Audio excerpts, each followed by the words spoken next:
কি গো, শুনছো? ওই গো, আরে শুনতে পাচ্ছো আমার কথা? উঠে পড়ো, সকাল গড়িয়ে বেলা হতে চললো। উঠে পড়ো, এবার না হলে তো কাজের জন্য দেরি হয়ে যাবে। আরে কি হয়েছে বলো তো? আরে সকাল সকাল চেঁচাচ্ছ কেন? দেখতে পাচ্ছ তো যে সকাল থেকে বৃষ্টি পড়ছে। আজকে আর কাজে যেতে ভালো লাগছে না, আমাকে একটু ঘুমাতে দাও দেখি। হ্যাঁ, সে তো দেখতেই পাচ্ছি, সকাল থেকেই বৃষ্টি পড়ছে, কিন্তু তোমাকে কাজেও তো যেতে হবে। আবার ঘরেতে সেই রকম কিছু নেই, সামান্য বাজার আছে, ওটা দিয়ে আজ কোনো রকমে চলে যাবে। এই তো কদিন আগে বাজার করে নিয়ে এলাম, তা এক্ষুনি শেষ হয়ে গেল। তার শেষ হবে না? তুমি একদিন সামান্য পরিমাণে বাজার করে নিয়ে আসবে, আর সেটা কি সারা মাস ধরে চলতে পারে নাকি? আরে উঠে পড়ো, উঠে বাজারে যাও তো। দেখো গিন্নি, আজকে সকাল থেকে প্রচন্ড বৃষ্টি পড়ছে। আমি আজকে কাজেও যাব না আর বাজারও করতে যাব না, যা আছে ওদিক দিয়ে আজকে চালিয়ে নাও আর কি। কালকে সকাল সকাল উঠে বাজারে যাব। আমাকে এখন বিরক্ত করো না, ঘুমাতে দাও, ভালো লাগে না।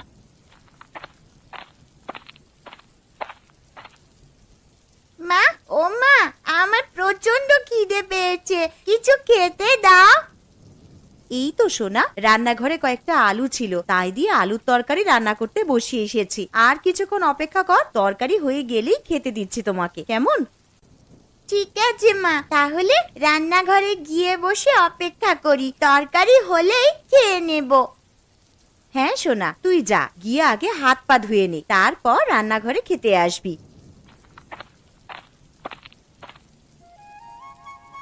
মালতীমা, ও মালতীমা, বাড়িতে আছিস? একবার বাইরে আয়। হ্যাঁ মালতীমা, একবার বাইরে বেরিয়ে আয় তো। আরে তোমরা হঠাৎ করে আমাদের বাড়িতে চলে এলে, আবার এই ঝড় বৃষ্টির দিনে? হ্যাঁ রে মা, চলি এলাম এই বৃষ্টির দিনে। বাড়িতে বসে বসে আর ভালো লাগছিল না, তাছাড়া আবার সকাল থেকে বৃষ্টি পড়ছে। তোর মাকে বললাম যে মেয়ের বাড়ি থেকে ঘুরে আসবে, তোর মা একেবারেই রাজি হয়ে গেল, তাই চলে এলাম। সে তোমরা বেশ ভালোই কাজ করেছো আমাদের বাড়িতে চলে এসে। তা বলো, তোমরা কেমন আছো? শরীর টরীর ভালো আছে তো? কেমন আর থাকবো রে মা, কৃপায় বেশ ভালো রকমই দিন কেটে যাচ্ছে। তা তোরা কেমন আছিস বল?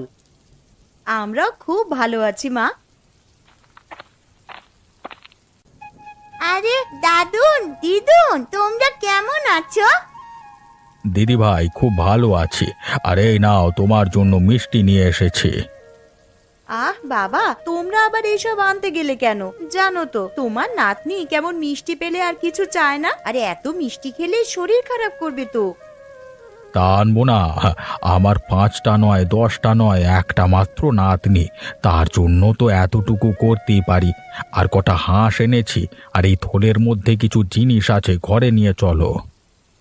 ও মা, তোমরা আবার হাঁস আনতে গেলে কেন গো? কেন রে, বিয়ের আগে তুই তো হাঁস পুষতে ভালোবাসতিস, তাই নিয়ে এলাম। ঠিক আছে ঠিক আছে, পরে কথা বলবো, তোমরা এখন ঘরে চলো, বাইরে প্রচন্ড বৃষ্টি পড়ছে।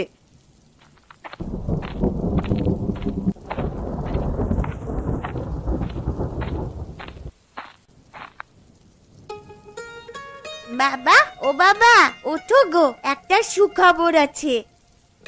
আবার কি হলো রে মা? আমাকে কি তোরা একটু শান্তিতে ঘুমাতে দিবি না? আরে একদিন একটু কাজে ছুটি নিলাম, তাও দেখছি আরামে ঘুমাতে পারবো না। তা বল কি হয়েছে? বাবা জানো, আজ দাদু আর দিদুন আমাদের বাড়িতে এসেছে। হ্যাঁ, সে কি রে? তা কখন এলো? এই তো বাবা, তুমি যখন ঘুমিয়েছিলে তখনই দাদু আর দিদুন আমাদের বাড়িতে এসেছে। দাদু আর দিদুন ওই ঘরে বসে আছে। একে বৃষ্টির জন্য কাজে যেতে পারিনি, পকেটে সেরকম পয়সা নেই, আবার শ্বশুর শাশুড়ি চলে এলো, এখন দেখছি পকেটে যেটুকু টাকা ছিল সেই সমস্ত টাকাই ফাঁকা। বাবা, তুমি ওই ঘরে যাবে? আমি চলে গেলাম, তুমি এসো। হ্যাঁ রে, চল মা।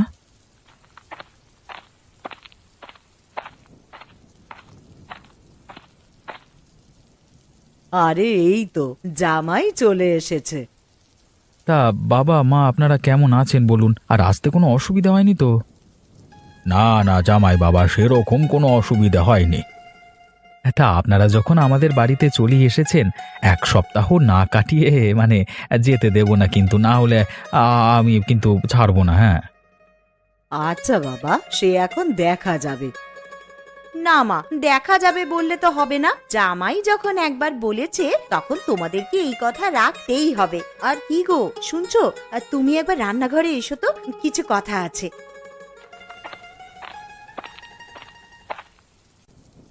যাও, তোমার শ্বশুর শাশুড়ি এসেছে, তাদের জন্য দোকান থেকে কিছু বাজার করে নিয়ে এসো। বাড়িতে তো সেরকম ভালো মন্দ কিছুই নেই। আচ্ছা গিন্নি, তুমি তো জানো আমার পকেটের অবস্থা, দুদিন ধরে কাজে যাইনি। এখন তুমি কি করে বলছো যে ভালো মন্দ বাজার করে নিয়ে আসতে? দেখো, আমি অত শত কিছু জানতে চাই না, তুমি ভালো মন্দ কিছু বাজার করে নিয়ে আসবে, ব্যাস। এখন যে আমি কি করি, হাতে দুটো পয়সা নেই যে ভালো মন্দ বাজার করব।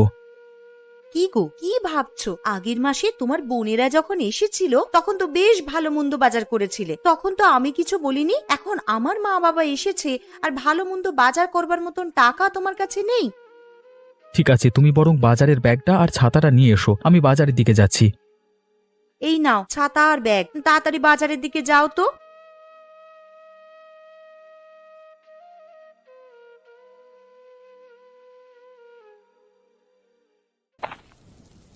হ্যাঁ রে মালতী, জামাইকে দেখলাম হাতে ব্যাগ নিয়ে মাথায় ছাতা দিয়ে বাজারের দিকে যাচ্ছে। তুই এই বৃষ্টির দিনে ওকে বাজারে কেন পাঠালি রে? মা, আমি পাঠাইনি, তোমার জামাই বলল এতদিন পর আমার বাড়িতে শ্বশুর শাশুড়ি এসেছে, আর কিছু ভালো মন্দ খাওয়াবো না, তাই তো হাতে ব্যাগ নিয়ে আর মাথায় ছাতা দিয়ে বাজারের দিকে গেল। আরে দূর থেকে কে ছাতা মাথায় দিয়ে আসছে এত বৃষ্টির মধ্যে? মনে হচ্ছে তো দীপক। আরে প্রশান্ত, তুই কোথায় গেছিলিস এত বৃষ্টির মধ্যে? এই যে দেখ না দীপক, বাড়িতে কুটুম এসেছে, তার জন্য বাজারে এসেছিলাম মাছ কিনতে, কিন্তু কাঁচা সবজি বাদে কিছুই বাজারে পেলাম না। তুমি ঠিক বলছো প্রশান্ত। আরে আমার বাড়িতে তো শ্বশুর শাশুড়ি এসেছে, আমার বউ আমাকে পাঠালো কিছু ভালো মন্দ বাজার করবার জন্য। হ্যাঁ, তুমি বলছো কাঁচা সবজি বাদে আর কিছু নেই বাজারে? হ্যাঁ রে দীপক, আমি ঠিকই বলছি। আরে তোর পিসিমার বাড়ি আমাদের পাশেই তো, ওনার খুবই শরীর খারাপ, তুই একবার গিয়ে দেখে আয়, বুঝলি? হ্যাঁ রে প্রশান্ত, আমিও শুনেছি পিসিমার শরীরটা খারাপ। দেখতে যাবো যাবো করে আর যাওয়া হয়নি, মানে যেতে হবে বুঝলি। হ্যাঁ তুই যা, আর বাজারে তো ভালো মন্দ কিছু বসেনি, তুই একবার পিসিমার বাড়ি ঘুরে যা, বুঝলি? ঠিক আছে, আমি এখন আসছি। একবার বাজারে গিয়ে কাঁচা সবজি কিছু কিনি, তারপর পিসিমার বাড়িতে গিয়ে একবার পিসিমাকে দেখে আসবো।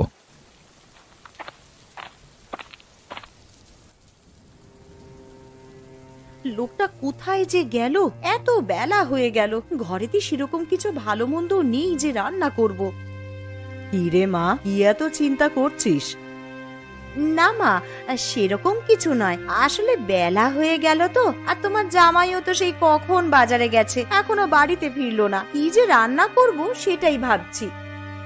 সে নিয়ে তুই অত চিন্তা করিস না, বাইরে এত বৃষ্টি পড়ছে দেখতেই তো পাচ্ছিস, হয়তো জামাই আমার বাজার করতে গিয়ে কোথাও আটকে গেছে এই বৃষ্টির জন্য। মা, তোমার জামাইকে আমি ভালো করেই জানি, দেখো গিয়ে হয়তো চায়ের দোকানে বসে বন্ধুদের সাথে আড্ডা দিচ্ছে। তাহলে মা, আজকে কি রান্না করব? বাড়িতে যা আছে তাই দিয়ে কিছু কর না একটা। বাড়িতে চাল ডাল আর আলু ছাড়া আর তো সেরকম কিছুই নেই। একটু ঝাল মশলা থাকলে, তুমি যে কটা হাঁস এনেছিলে তার মধ্যে থেকে একটা হাঁস রান্না করে খেতাম, কিন্তু সেই সমস্ত মশলাই তো নেই। এসব কথা ছাড় মা, তুই এখন যা আছে ওইগুলো দিয়েই দুপুরের জন্য কিছু একটা রান্না কর। আচ্ছা মা, ঠিক আছে, তুমি বরং বসার ঘরে গিয়ে একটু বিশ্রাম নাও, আমার রান্না হয়ে গেলেই তোমাদেরকে ডাকবো খাওয়ার জন্যে।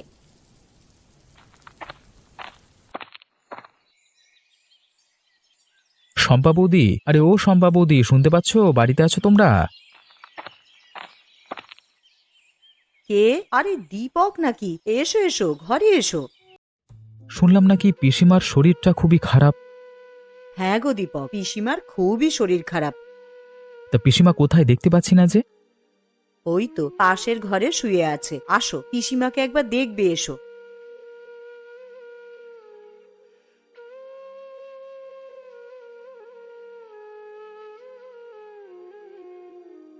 পিসিমা, ও পিসিমা, কেমন আছেন? কেমন আর থাকবো বাবা, উপরওয়ালা কবে যে আমাকে নিয়ে যাবে আমি সেইটার জন্যই শুধু অপেক্ষা করছি। এরকম কথা বলতে নেই পিসিমা। দেখো না দীপক, এই যেদিন থেকে শরীরটা একটু বেশি খারাপ হয়েছে সেদিন থেকে সমানে বলে যাচ্ছে যে কবে আমাকে নিয়ে যাবে ওপরওয়ালা। আচ্ছা বৌদি, দাদা তো শহরের বাইরে কাজে আছে, তা দাদাকে চিঠি পাঠিয়ে বলেছো যে পিসিমার শরীর খারাপ? হ্যাঁ দীপক, আমি কালকেই চিঠি পাঠিয়েছি, তবে তোমার দাদাকে ছুটি দেবে কিনা তা বলতে পারছি না। কেন ছুটি দেবে না? কর্মচারীদের ভালো মন্দ তো কোম্পানি দায়িত্ব নেবে, তাই না? আচ্ছা দীপক, একটা কথা বলবো, রাখবি? হ্যাঁ বলো পিসিমা। মরার আগে আমার একটা ইচ্ছে ছিল যে হাঁসের মাংস খাবো, তুই কি আমায় করে খাওয়াবি রে? অবশ্যই পিসিমা, খাওয়াবো না কেন? পিসিমা ভাইপোর কাছ থেকে এতটুকু আবদার করেছে, আর ভাইপো সেটা করবে না? আমি কালই তোমার জন্য হাঁসের মাংস রান্না করে নিয়ে আসবো। আচ্ছা দীপক, ঠিক আছে। তাহলে আজকের মতো আসি বৌদি। হ্যাঁ, বেলা গড়িয়ে দুপুর হয়ে গেল, এবার বাড়ির দিকে যেতে হবে। দুপুরে দুমুঠো খেয়ে গেলে হতো না? না গো বৌদি, বাড়িতে আমার শ্বশুর শাশুড়ি, আমার বউ সবাই মিলে আমার জন্য অপেক্ষা করছে। আমি আজকের মতো আসছি। হ্যাঁ, আবার পরে একদিন এসে খাবো।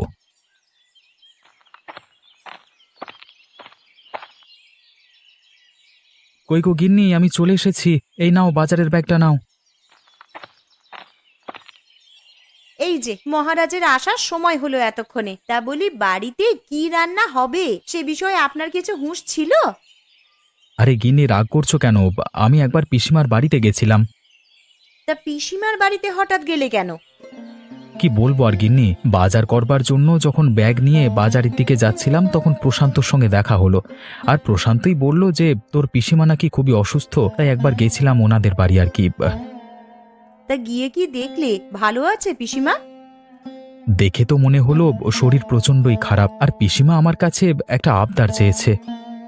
পিসিমা আবার কি আবদার করেছে গো তোমার কাছে? বলেছে যে আমাকে একদিন হাঁসের মাংস করে খাওয়াবি। আমি বলেছি কেন খাওয়াবো না। ঠিক আছে, তাহলে আমার মা যে কটা হাঁস এনেছে তার মধ্যে থেকে একটা কেটে রান্না করে পিসিমাকে দিয়ে আসবে। তা কবে পিসিমাকে করে খাওয়াবে হাঁসের মাংস? কাল কি করে খাওয়াবো, কারণ শয্যাশায়ী মানুষ আমার কাছে আবদার করেছে, না খাওয়াতে পারলে আমারই খারাপ লাগবে। তাহলে আজ রাতেই বরং হাঁসের মাংস রান্না করে রাখি, কাল সকাল সকাল উঠে তুমি পিসিমার বাড়িতে গিয়ে দিয়ে আসবে। ঠিক আছে গিন্নি, সে না হয় করবো। তুমি এখন আমাকে গামছাটা দাও তো, আমি এখন স্নান করে আসি। এসে খেতে দেবে, খিদের জ্বালায় পেটে ছুঁচো ডন দিচ্ছে আমার। এই নাও গামছা, তুমি স্নান করে এসো, আমি খেতে দিচ্ছি।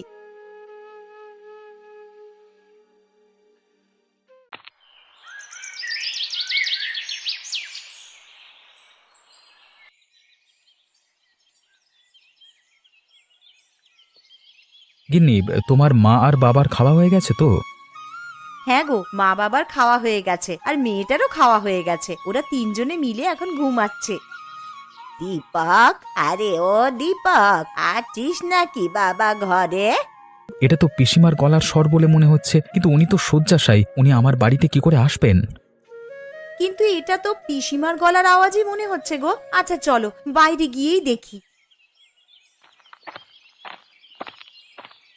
আরে পিসিমা, তুমি এখানে কি করে এলে? আরে তোমার তো প্রচন্ড শরীর খারাপ, তুমি তো দাঁড়াতে পর্যন্ত পারো না। আরে আমি পুরো সুস্থ হয়ে গেছি রে। কিন্তু আমি দুপুরবেলায় গিয়ে তো দেখলাম তুমি বিছানায় শুয়ে আছো, তো এখন কি করে ভালো হয়ে গেলে? সবই উপরওয়ালার ইচ্ছা রে বাবা। তা তুমি আমাদের বাড়িতে এলে বৌদি কিছু বলেনি তোমার? না না, কিছু বলেনি আমায়। তোমার বৌদি শুধু বলল যে সাবধানে যাবেন, আর দীপক হাঁসের মাংস খাওয়াবে বলল, তাই আর লোভ সামলাতে না পেরে চলেই এলাম। তা আপনার ভাইপো তো কালকেই আপনার বাড়িতে মাংস রান্না করে দিয়ে আসতো। কালকে যদি আমি আর না থাকি তাহলে তো আমার আর শেষ আশা পূর্ণ হবে না, তাই চলে এলাম আর কি। আর এসেছি যখন, আমি নিজের হাতেই তোমাদেরকে রান্না করে খাওয়াবো। এ তো খুব ভালো খবর। তা পিসিমা, তুমি রান্না করতে পারবে তো? কেন পারবো না রে, মালতী তো আছে, ও আমাকে একটু সাহায্য করে দেবে। চলুন পিসিমা, তাহলে রান্নাঘরের দিকে যাই, আপনি আর আমি মিলে হাতে হাত লাগিয়ে হাঁসের মাংসটা করে নিই বরং। হ্যাঁ বৌমা, চলো।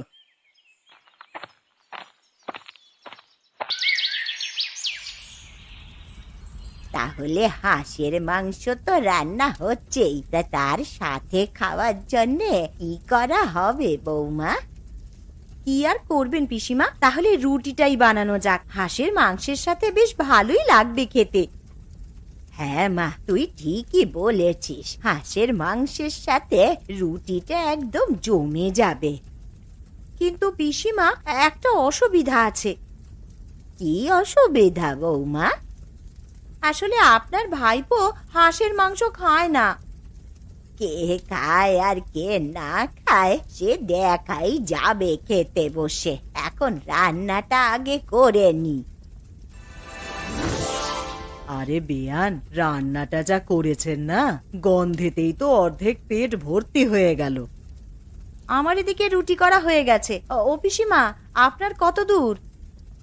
আমারও এইদিকে প্রায় হয়েই এসেছে। বৌমা, তুমি বরং ওদেরকে নিয়ে গিয়ে খেতে বসাও, আমি খাবারগুলো নিয়ে যাচ্ছি।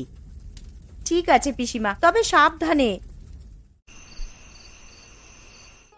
কিন্তু আমার জন্য আলাদা করে কিছু তরকারি করনি? না, তোর জন্যে আর কিছু আলাদা করে করা হয়নি। হাঁসের মাংসের ঝোল দিয়েছি, ওই দিয়েই রুটিটা খা।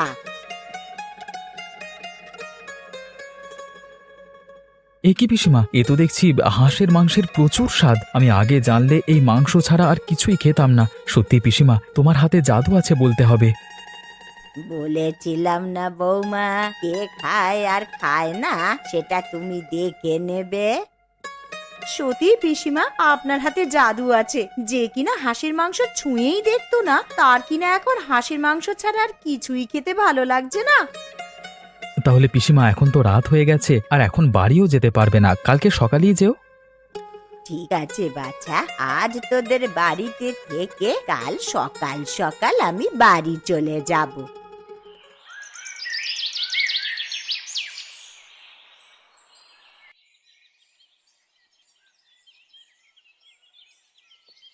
ও বাবা, চোখটা বন্ধ করতে না করতেই ভোর হয়ে গেল। কখন যে রাতটা কেটে গেল টেরই পেলাম না। যাই, এবার এঁটো বাসনগুলো আবার মেজে রাখি। আবার ওদিকে পিসিমাও আছেন, তার জন্য একটু জল খাবারও করে দিতে হবে। তানিশা, ও তানিশা, তোর পিসিকে ডেকে তোল না রে। মা, ও মা, পিসি তো আমার কাছে শুয়ে নেই। কি বলছিস? বিছানায় নেই মানে? আরে তোর পাশেই তো শুয়েছিলেন। আরে বাইরে গিয়ে দেখ আছে নাকি।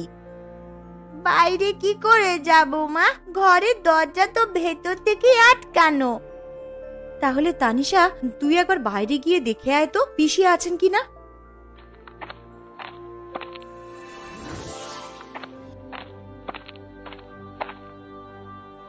মা, পুকুর ঘাট আমবাগান সবই তো দেখে এলাম, কই পিসিকে তো দেখতে পেলাম না। কি গো, শুনছো? আরে কই গো, তাড়াতাড়ি ওঠো, পিসি কোথায় যেন চলে গেছে, ঘরে নেই। তুমি গিয়ে একটু দেখো না। চলে গেছে মানে? কোথায় আবার যাবে? ঘরের দরজা তো ভেতর থেকেই বন্ধ ছিল, পিসি দরজা দিয়ে বের হবে কি করে? এ কি সর্বনাশ হলো আমার! কই গো, তুমি একবার পিসিমাদের বাড়িতে গিয়ে দেখে এসো না, উনি বাড়ি চলে গেছেন কিনা। হ্যাঁ হ্যাঁ, তুমি ঠিকই বলেছ, আমি একবার পিসির বাড়িতে গিয়ে দেখে আসি।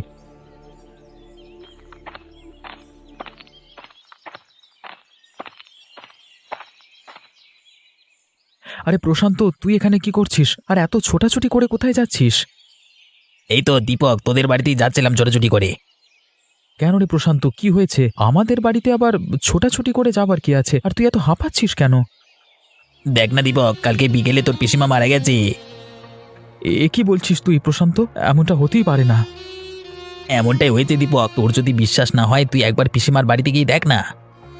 ঠিক আছে প্রশান্ত, আমার এখন তাড়া আছে, তাহলে তুই যা, গিয়ে আমার বাড়িতে খবর দে, আমি পিসিমার বাড়িতে যাচ্ছি। ঠিক আছে দীপক, তুই যা, আমি তোর বাড়ির দিকে যাচ্ছি।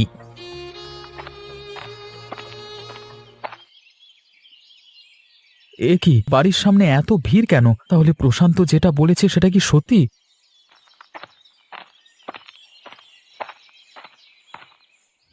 বৌদি, ও বৌদি, পিসিমার এমন অবস্থা হলো কি করে? দেখো না দীপক, কাল সন্ধ্যায় তোমার পিসিমা মারা যান। তোমাকে যে একটিবার সংবাদ দিব, বাড়িতে তো কেউই নেই, কাকে পাঠাবো বলো তোমার কাছে? কালকে সন্ধে মারা গেছে বৌদি, তুমি ঠিক বলছো তো? হ্যাঁ গো দীপক, সন্ধেবেলায় মা চোখ বুঝলেন, দুপুরবেলা একটু সুস্থ হয়েছিলেন বটে, উঠে বসলেন আর বললেন তোমাদেরকে নিজের হাতে হাঁসের মাংস রান্না করে খাওয়াবে। কে জানতো বলো, জীবনবাতি নিভে যাওয়ার আগে একবার জ্বলে উঠেছিল। আর আজকে সকাল হতেই তোমার বন্ধু প্রশান্তকে বললাম যে একবার দীপকদের বাড়িতে গিয়ে খবর দিয়ে এসো। যদি সন্ধেবেলাতেই পিসিমা মারা যায়, তাহলে কালকে আমাদের বাড়িতে পিসি হাঁসের মাংস খেতে যায়নি, তাহলে কে গিয়েছিল? হয়তো পিসিমার আত্মা তার শেষ আশাটা পূরণ করতে গিয়েছিল।